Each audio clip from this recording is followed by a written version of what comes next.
Drugs కేసులు cinema వాళ్ళ మీద పెట్టడం ఒక ఎత్తు, దాన్ని నిరూపించడం ఒక ఎత్తు.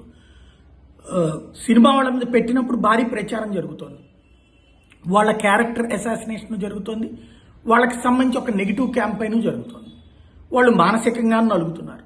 నిజంగా వాళ్ళు డ్రగ్స్ తీసుకుంటుంటే విక్టిమ్స్ అవుతారు. వాళ్ళని ఏదైతే మొన్న మధ్యన అతను ఎవరినో పంపించారు కదా, ఇది రిహాబిలిటేషన్ సెంటర్కి అట్లా పంపించాలి.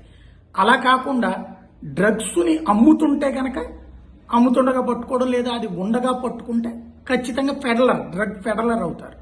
కాబట్టి అప్పుడు శిక్ష జరుగుతుంది. కానీ డ్రగ్ ఫెడలర్ అని చెబుతూ డ్రగ్స్ వినియోగించే వాళ్ళని పట్టుకుంటే, లేదా డ్రగ్స్ వినియోగిస్తున్న వాళ్ళతో కాంటాక్ట్ ఉన్న వాళ్ళని పట్టుకుంటే ఏమవుతుందో ఇప్పుడు నవదీప్ కేసులో నిరూపణ అయింది. ఆ మధ్యన భారీగా ప్రచారం జరిగిన దాంట్లో నవదీప్ కేసు ఒకటి. నవదీప్ మీద డ్రగ్స్ అమ్ముతున్నాడు అన్నటువంటి కేసు పెట్టడం. అయితే అతని దగ్గర ఎలాంటి డ్రగ్స్ స్వాధీనం చేసుకోలేదు. ఈ కారణంగానే అతనికి హైకోర్టు ఇప్పుడు అతని మీద కేసునే కొట్టేసింది.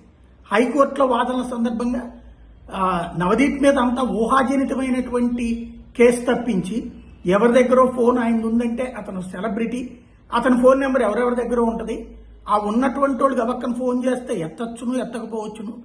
బట్ పాయింట్ ఏంటంటే ఆ కారణం మీద నవదీప్కి ఎవరు డ్రగ్ అమ్మేటటువంటి వాళ్ళతో కాంటాక్ట్స్ ఉన్నాయి, వాళ్ళు అమ్మామని నవదీప్కి చెప్పారు, రేపు పొద్దున ఇంకోళ్ళ పేరు కూడా చెప్పచ్చు, ఇంకో పెద్ద యాక్టర్ పేరు చెప్పచ్చు, దానికే వాళ్ళని పెట్టేస్తారా అన్నటువంటి వాదనలు వినిపించడం.